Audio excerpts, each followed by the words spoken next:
बिल्कुल जी। सही आप बात कह रहे हैं। मैं पहले दर्शकों को इनका शीश महल दिखा दूं।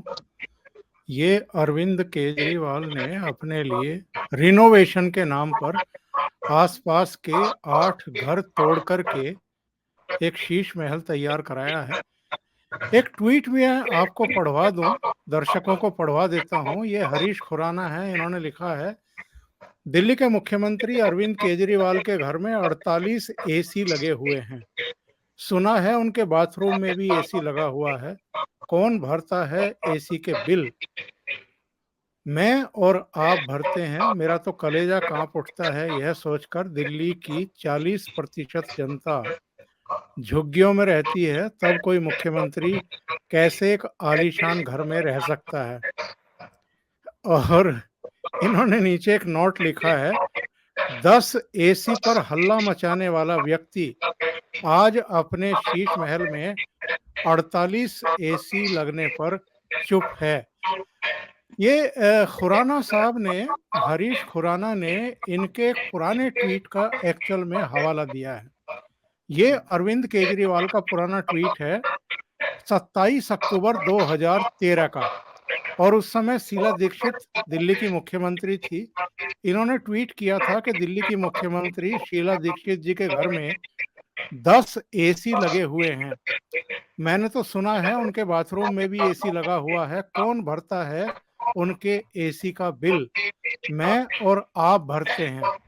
मेरा तो कलेजा कांप उठता है ये सोचकर के जब दिल्ली की 40% जनता झुग्गियों में रहती है, तब कोई मुख्यमंत्री कैसे आलीशान घर में रह सकता है।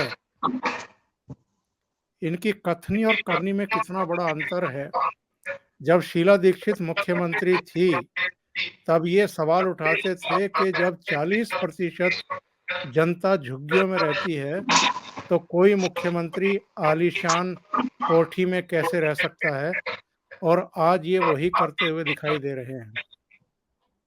देखिए, आपके सामने है 10 सालों बाद इस ढंग के जो blatant violation and blatant misuse of power. लेकिन आश्चर्य की बात यह है कि जिस ढंग का इन्होंने एक छदम क्रिएट किया, एक एक एक सब नाटक किया, अब तो लगता है कि इंडिया अगेंस्ट करप्शन मूवमेंट भी टोटली मिसयूज किया गया उसको। मतलब टोटली अपॉर्चुनिस्टिक एक वो था कि एक आंदोलन ऐसे हम एक खड़ा करेंगे उसके, और जन लोकपाल बिल के नाम पर, और उसके माध्यम से हम सत्ता में आएंगे। आश्चर्य की बात यह है कि इसमें दुनिया भर के लोगों ने सपोर्ट किया। आज अपने आप में भी शर्मिंदगी होने वाली नौबत आ चुकी है कि किस प्रकार से देश लॉफ्टी आइडियाज, लॉफ्टी स्लोगन्स दिए गए, और उसके बाद न केवल अपने भारत में बैठे हुए लोग, देश विदेशों से, आम आदमी पार्टी ऑफिस से जब हम बैठ के, क्योंकि एनआरआई सेल और उसके अलावा वॉलंटियर सेल में मेरी काफी भूमिका थी। I was primarily working on those fronts, NRI cell as well as volunteer engagement. आप उनका भी विश्वास नहीं करेंगे कि लोग क्या श्रद्धा और आस्था लेकर आते थे।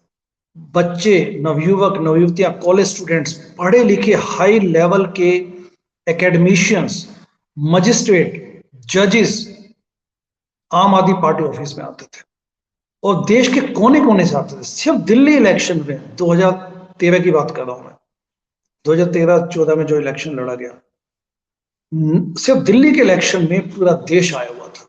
एनआरआईज आए हुए थे, अपने लेवल पे लोग आते थे। वॉलंटियर सेल्स की कहानियां आप सुनेंगे तो दंग रह जाएंगे।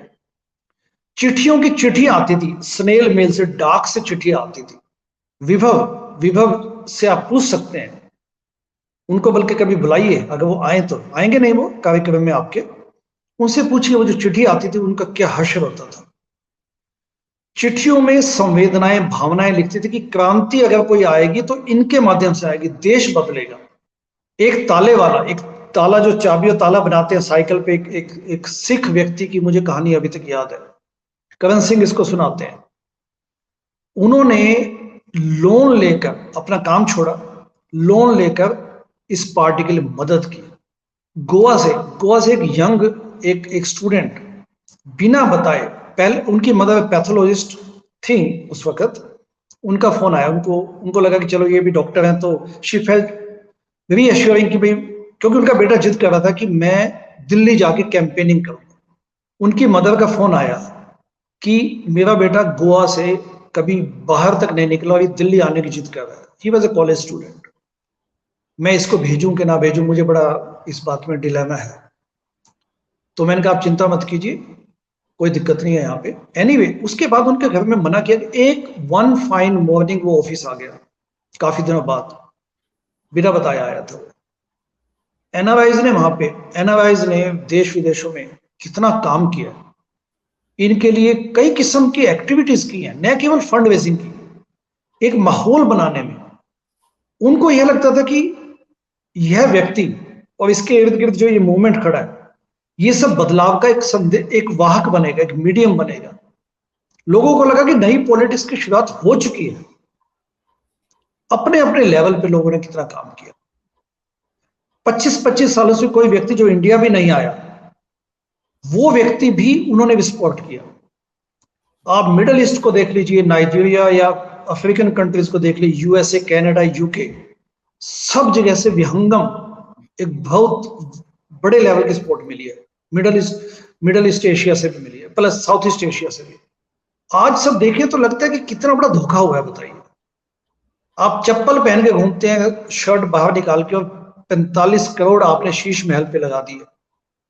तो एक politics is a matter of perception. Politics perception game की उसमें एक इंपॉर्टेंस है। It's a game of optics. और उसके बाद आपके कंडक्ट, एक आपका कर्तव्य बनता है कि आप एक कंडक्ट एक दिखाएं जनता के सामने, बताएं लोगों के सामने कि हम किन आइडियल्स, किन प्रिंसिपल्स के माध्यम से ये पॉलिटिक्स करते हैं। और सिर्फ 10 साल पुरानी पार्टी ने जिस ढंग का एक ये मतलब पीठ में सिर्फ धोखा है, जिस प्रकार से इन्होंने किया देश के साथ, इसकी रिकवरी हो ही नहीं पाएगी आने वाले समय।